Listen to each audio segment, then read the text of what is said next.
Se você pensa demais, é porque você é burro? Parece estranho, mas até o final desse episódio você vai concordar comigo. Pensei tanto que perdi o timing, a oportunidade passou. Quantas vezes essa frase já passou pela sua cabeça? Talvez ninguém tenha tido a coragem de te dizer isso com todas essas letras, né? Mas está na hora de você encarar. Pensar demais pode ser uma forma sutil de autossabotagem, disfarçada ali de inteligência. E se eu te dissesse que esse excesso de análise, esse perfeccionismo disfarçado de cautela, essa mania de avaliar todos os cenários, não é prudência, mas é medo. Medo de errar, medo de se expor, de não ser bom o suficiente. Meu nome é Bruno Ribeiro, eu sou coach, eu ajudo as pessoas a desenvolver a autodisciplina, o foco, a construir os melhores hábitos para transformar a vida tendo mais produtividade.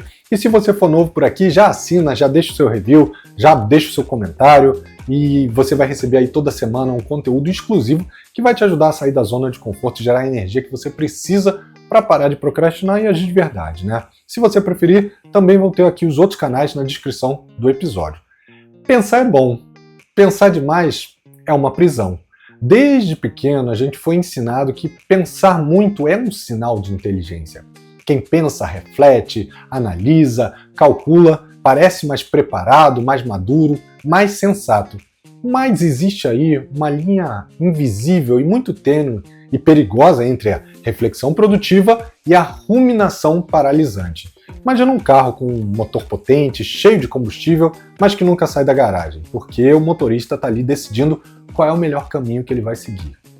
Ele pesquisa, ele calcula o tráfego, ele analisa o clima, ele verifica os pneus, mas nunca gira a chave, nunca sai da garagem.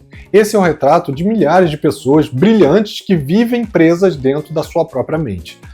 Gente que tem ali diploma, que tem curso, que conhece teorias, mas que não tem resultados concretos. Eles sabem muito, mas eles fazem pouco. A mente que pensa demais, ela vive em medo protegido. A neurociência ela mostra que o nosso cérebro ele é uma máquina de sobrevivência, ele foi moldado para evitar riscos. E nisso ele é mestre em criar justificativas para nos manter ali seguros, entre aspas, né? Pensar demais é, muitas vezes, um mecanismo de defesa. Se eu analisar mais, talvez eu erre menos. Se eu esperar um pouco mais, pode surgir uma ideia melhor, uma oportunidade melhor. Se eu tiver mais clareza, aí sim eu começo. Mas o que parece sabedoria é, na prática, um loop de procrastinação sofisticada. Esse excesso de análise ativa a amígdala cerebral, que é aquela parte responsável pelas respostas emocionais, como o medo, por exemplo, e quanto mais medo, mais argumentos o cérebro vai encontrar para que você não haja. Ou seja, quem pensa demais está, na verdade, tentando fugir da dor, não está buscando a solução. Quer ver um exemplo real desse loop de procrastinação sofisticada? Eu mesmo sou um exemplo. Eu levei 6 anos para fechar esse treinamento que eu fiz, simplesmente porque eu achava que podia estar melhor, que as pessoas não iam pegar tudo que eu aprendi. Eu já tinha tudo desenhado, até logo, nome, site, tudo. Cada vez que eu falava sobre o tema, era com muita paixão, com muita vontade, com muito entusiasmo. Mas eu nunca segui adiante. Até que o ano passado, e esse ano, né, eu segui. Mas por quê? Porque é mais confortável viver na promessa de que a gente não vai enfrentar uma certa frustração, né? O pensamento excessivo, ele dá essa falsa sensação de progresso, quando na verdade você está patinando no mesmo lugar ali, né? E não é por falta de capacidade, é por excesso de exigência interna, um tipo de perfeccionismo mascarado ali de prudência. E o segredo dos que saem na frente é pensar menos e fazer mais. Você já reparou como as pessoas que mais crescem não são necessariamente as mais inteligentes? Muitas vezes elas são as que mais erram, porque elas se permitem agir antes de ter todas as respostas. Gente que ajusta ali o avião, né, enquanto ele está voando, que aprende a fazer fazendo, que prefere uma ideia mal executada do que um projeto engavetado. E essa é uma habilidade rara, agir mesmo com o medo, mesmo com as dúvidas, mesmo com a incerteza, né? Essas pessoas elas têm algo em comum, elas confiam no movimento, elas sabem que clareza vem com a ação e não com o contrário. Como saber se você é um pensador crônico, né? Bom, a gente já sabe que pensar demais rouba tempo, energia, presença. Você deixa de viver o agora porque você está sempre preso ali no e se, no what if, né? E se? E esses são os comportamentos básicos de quem vive assim. dificuldade de tomar decisões simples. Passei 20 minutos decidindo o que pedir no delivery. De novo. Reanálise constante do seu passado. Eu fico revivendo aquela conversa de semanas atrás, pensando no que eu deveria ter dito, no que eu poderia ter feito. Já acabou, já passou. Paralisia diante das escolhas. Eu tenho 2 boas oportunidades, mas eu não consigo decidir qual vou escolher, eu travo. Sentimento de culpa por não agir. Eu sabia que eu precisava fazer e mesmo assim eu não fiz. Agora eu estou me sentindo péssimo. Consumo excessivo de conteúdo sem aplicação prática. Nossa, eu vejo vídeos sobre produtividade todos os dias, mas a minha rotina continua sendo o caos. Se você se identificou com 2 ou mais desses pontos, é hora de se perguntar: eu estou usando o meu pensamento como ferramenta ou como muleta? Mas isso não é um problema, é porque eu sou perfeccionista. O perfeccionismo é, na maioria das vezes, medo disfarçado de excelência, Quem diz, eu só vou postar quando estiver perfeito, está muitas vezes dizendo, eu tenho medo de ser julgado, eu tenho medo que os outros vão dizer, eu tenho medo, então eu prefiro nem me expor. A perfeição, ela é inalcançável, e a espera por ela é um atalho garantido para a frustração. E se lembra, feito é melhor do que perfeito, e mais importante, feito te dá feedback real. Quem nunca se expõe, no futuro vai pensar de novo, e se eu tivesse feito? Sim, eu sei que dói ouvir isso, mas muitas vezes o pensar demais é só uma forma elegante de evitar o desconforto de agir. É a zona de conforto mental que a gente fala sempre, Você gasta energia, se sente produtivo, mas não se compromete com nada porque aí não tem o risco de errar. E a verdade é que inteligência emocional também é saber parar de pensar e começar a agir, E galera, coragem não é a ausência de medo, é agir apesar do medo, obviamente com planejamento. Agora que eu já causei esse incômodo em você, chegou a hora de responder uma pergunta que inevitavelmente acaba surgindo, mas como é que eu paro de pensar tanto e eu começo a agir? Se você está esperando uma fórmula mágica, uma bala de prata, eu já vou te adiantar que não existe, você vai acabar se decepcionando. A neurociência comportamental, ela mostra que tem aí uma grande diferença entre pensar e pensar com intenção de ação. O nosso cérebro, ele opera com base em padrões. Se você tem o hábito de pensar demais antes de agir, isso tornou um caminho neural automático para você. A boa notícia é que caminhos neurais podem ser reescritos com a prática e com a intenção.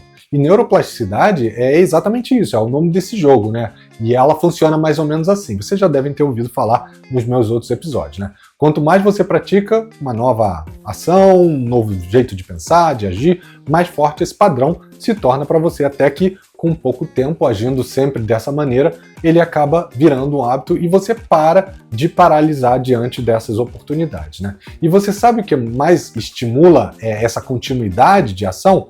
Os resultados perceptíveis. Não precisa ser alguma coisa épica, basta ser alguma coisa real. Anote as suas conquistas pequenas, crie um diário de progresso, comece e comemore a primeira mensagem, a primeira vitória, o primeiro cliente, o primeiro feedback positivo, o primeiro projeto entregue.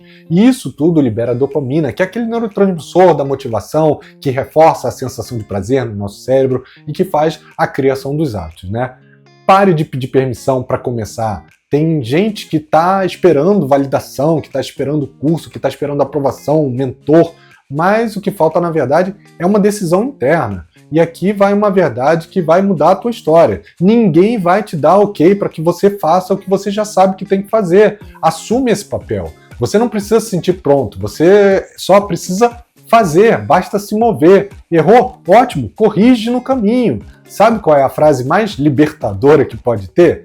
Eu posso corrigir isso depois. Quem vive preso no medo de errar, esquece que tudo pode ser ajustado. Postou algo que não ficou legal? Corrige, apaga, melhora o próximo. Ofereceu algo que não teve retorno? Se reposiciona, refaz, aprende. Entregou algo que não estava na expectativa do seu cliente, do seu chefe? Vai lá, ajusta. Você só precisa começar, o resto você aprende no movimento. Não caia na ilusão de que um dia vai superar o medo. O medo vai existir sempre. A coragem, ela nasce quando você aceita a presença do medo e age com ele no banco de passageiro e não do motorista, Aos poucos ele fala menos, ele tem menos poder, mas ele sempre vai estar lá. A diferença entre os que crescem e os que ficam ali estagnados, ela é muito simples. Uns ouvem o medo e param, outros ouvem o medo e continuam, simples assim. Você não vai se tornar confiante pensando mais, vai se tornar confiante fazendo mais. Você não vai parar de ter dúvida esperando ter a certeza. Você vai crescer decidindo mesmo com a incerteza.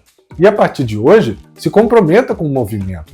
E lembre-se, toda grande transformação, ela começa com o primeiro passo, com um passo pequeno, mas com um passo de coragem. Ao contrário do que muitos pensam, o ego não é só uma questão de arrogância ou superioridade. O ego, essencialmente, é o nosso sistema de defesa que pode fazer com que você construa uma parede ali para parecer competente, para parecer inteligente, para parecer pronto aos olhos dos outros e também os seus próprios olhares, né? Qual é o problema disso? Esse sistema ele deveria proteger a sua autoestima, mas ele acaba virando ali uma prisão emocional. Ele diz, ainda não é o momento certo. Se for fazer, tem que ser do jeito certo, tem que ser perfeito. Você precisa estudar um pouquinho mais antes de se expor. Eu passei muito por isso, né? Mas o que ele quer dizer de verdade? Eu não quero parecer que eu estou falando besteira. Eu tenho medo de apresentar alguma coisa e falhar diante dos outros. E eu ser julgado. Eu prefiro nem tentar do que lidar com a vergonha. A mente racional, ela adora essas boas justificativas. E o ego, ele é um mestre em fornecer argumentos lógicos para que você se mantenha na inércia.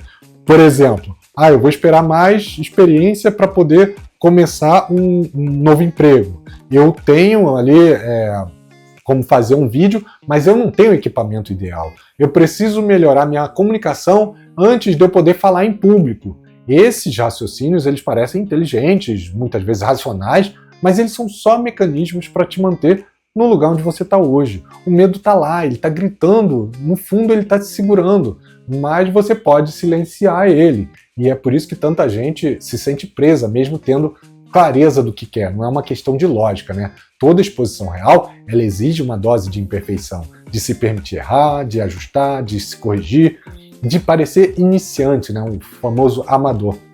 Mas o ego, ele não suporta essa ideia, ele quer manter a imagem de alguém acima da média. E isso gera um paradoxo.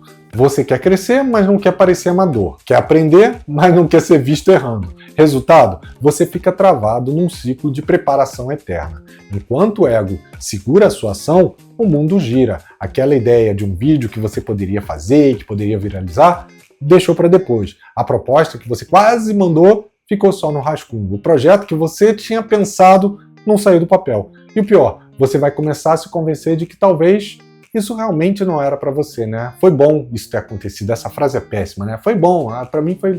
Tá bom, era para ter sido assim.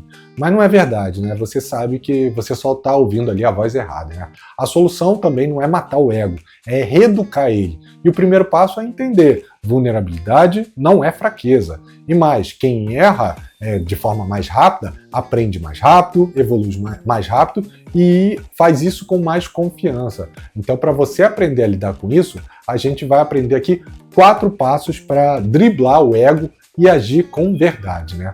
O primeiro é assuma que você está em construção. Todo especialista já foi um iniciante, já foi um estagiário, né? Toda autoridade começou com dúvidas, tropeço, medo. Reconhecer isso não tira o peso do dia a dia, mas tira o peso de você parecer impecável e abre espaço para o progresso, né? Pesquisas sobre mindset e crescimento, como as da Carol Dweck, elas mostram que enxergar essas habilidades como algo em construção acaba estimulando o aprendizado e reduz a autocrítica. Pensa em aprender como se fosse dirigir. Ninguém começa dominando. Você vai ali do nervosismo no volante, de troca de marcha, até você aprender a estacionar com confiança, né? Menos no caso de baliza, né? Troque também o perfeito pelo verdadeiro. O conteúdo mais interessante, que mais conecta, não é o técnico, é o humano. Quando você fala com verdade, com praticidade, com autenticidade, você conecta. Histórias autênticas, elas ativam as áreas do cérebro que são ligadas à empatia, à confiança, gerando conexão real. Você não precisa dar uma palestra perfeita. Um relato, às vezes, sincero do que você aprendeu na pele ali, de um momento difícil da sua vida, vai inspirar as pessoas muito mais do que aquela perfeição, né? Use o erro como um combustível. Se algo não sair como você esperava, celebre. E beleza, errou. É prova de que você está em movimento, não de que você está parado em frente ao medo, né? O erro oferece esse feedback. O feedback ele é matéria-prima para que você vá melhorando e transforme isso em excelência, com ajuste, com repetição. Errou na receita do bolo? O bolo murchou? Beleza, você já entendeu a temperatura do forno, o tempo, a medida que você tem que ajustar, ajusta e faça o próximo bolo. Se compare com quem você era, não com quem já chegou.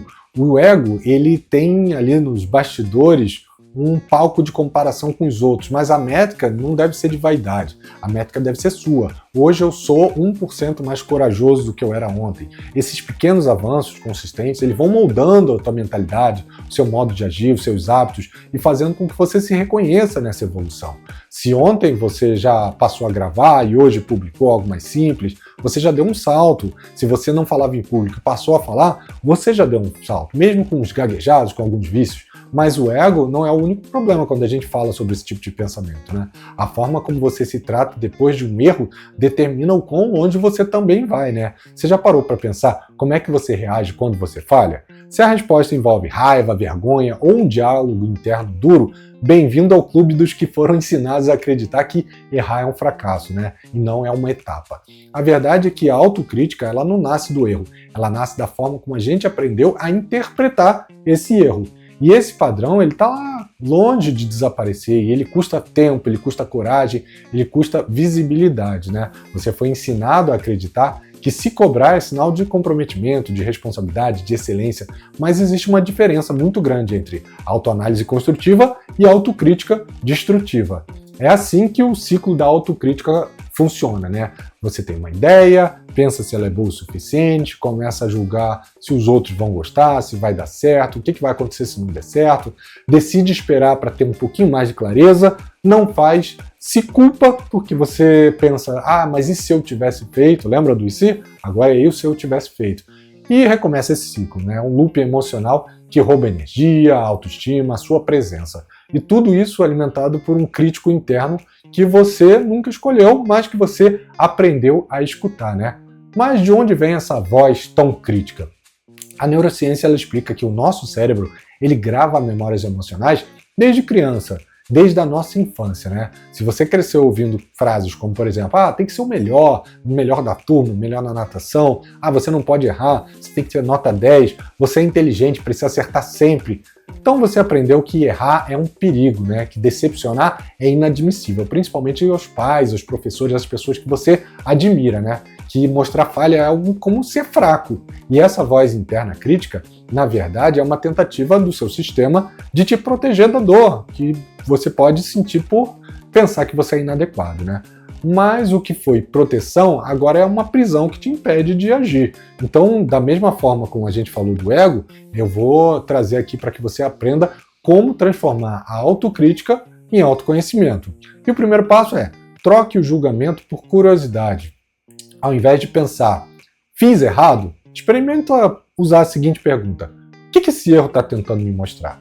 Essa mudança da pergunta, ela altera o seu estado emocional e o seu estado neural, e em vez de ativar o circuito de punição do seu cérebro, você aciona áreas ligadas ali à resolução de problema e de aprendizado. Um exemplo simples, perdeu a hora porque chegou atrasado. Em vez de você se culpar, pense, o que eu posso fazer para que isso não volte a acontecer? O que eu posso fazer na noite anterior? Isso vai ajudar a construir uma solução ao invés de te trazer vergonha, né? Crie também rotinas de feedback interno e, obviamente, gentil, né? Reserve ali 10 minutos no final do dia para você refletir. O que eu fiz hoje? O que eu poderia ter feito diferente? O que eu aprendi sobre o que eu realizei, sobre mim mesmo? Esse hábito, ele transforma os seus erros em informações, em dados. E estudos sobre autorreflexão, eles mostram que essas pequenas pausas diárias para autoavaliação, elas aumentam muito o desempenho e a clareza e reduzem ao longo do tempo a sua ansiedade. É como se você estivesse revisitando uma lista de mercado depois de cozinhar alguma coisa que foi nova e percebesse o que faltou, o que funcionou, o que você precisa comprar da próxima vez, né? E fale com você como você falaria com um amigo. Se o seu melhor amigo chegasse estressado por conta de um fracasso, provavelmente você ia acolher ele dizendo, não, tá tudo bem, fica tranquilo, a gente vai ajustar. Mas por que você não faz isso com você mesmo? A autocompaixão, segundo a pesquisadora Kristen Neff, ela é uma forma de positividade, é coragem emocional, é uma habilidade que reduz a nossa autocrítica, que fortalece a nossa resiliência. Pensa nisso como consolar uma criança que caiu quando estava aprendendo a andar. Você não grita com ela e fala assim, nossa, tenta de novo, você está fazendo errado. você provavelmente vai acolher ela com muito mais carinho, né? Então, a partir de agora que você aprendeu tudo isso, você pode escolher continuar ouvindo o crítico interno, que sempre te cobra de tudo, ou pode começar a construir um relacionamento mais gentil com você mesmo, um relacionamento que valoriza o movimento, a tentativa, o aprendizado real. Não é sobre ser blindado ao erro, é sobre entender que o erro é o sinal de que você está em campo, que você está jogando. Quem não erra, não arrisca. Quem não arrisca, não transforma. E não tem resultado. Simples assim. Agora só falta uma coisa. Começar a fazer, né? Mesmo que pequeno, mesmo que imperfeito, mesmo que com medo, mesmo que errando. Se esse conteúdo faz sentido para você, não se esquece de compartilhar com pelo menos uma pessoa e deixe o seu review na plataforma, porque assim esse conteúdo vai chegar para outras pessoas que precisam ouvir essa palavra de apoio, né, para sair ali desse momento de julgamento. E se você quer continuar essa jornada de autorreflexão, se inscreve no programa Fora de Série, que é esse programa que eu falei aqui, né, que eu criei nesses últimos anos, e que ele é dividido em 3 pilares. O pilar de autoconhecimento, que vai te ajudar a entender o seu momento atual, como o seu cérebro funciona, por que os seus comportamentos podem ser ajustados e o que eles precisam. Vamos ter o pilar de autorregulação, onde você vai aprender sobre os alicerces do modelo mental de crescimento, como construir, montar bons hábitos, como fugir das armadilhas que vão acontecer no seu dia a dia, como a procrastinação, ansiedade, síndrome do impostor e muitas outras. E por fim, o pilar de autogestão, que vai juntar isso, né? A cola que vai te permitir você planejar, executar, monitorar através de técnicas e ferramentas que vão te dar não só clareza, mas também vão servir de bússola em todo o percurso da sua jornada até que você conquiste os seus objetivos, né? E nesse percurso eu vou ser seu guia no programa, né? Eu vou ajudar sempre que for necessário, como se fosse um processo de coaching ou de mentoria, né? E se você gostou e quer continuar essa transformação, o link vai estar aqui na descrição desse episódio. E caso as inscrições não estejam abertas no momento que você entrar, você vai encontrar um link para entrar na lista de espera e ser avisado assim que a próxima turma abrir. Eu espero que vocês tenham gostado. Te vejo semana que vem. Um abraço e até lá. Tchau, tchau.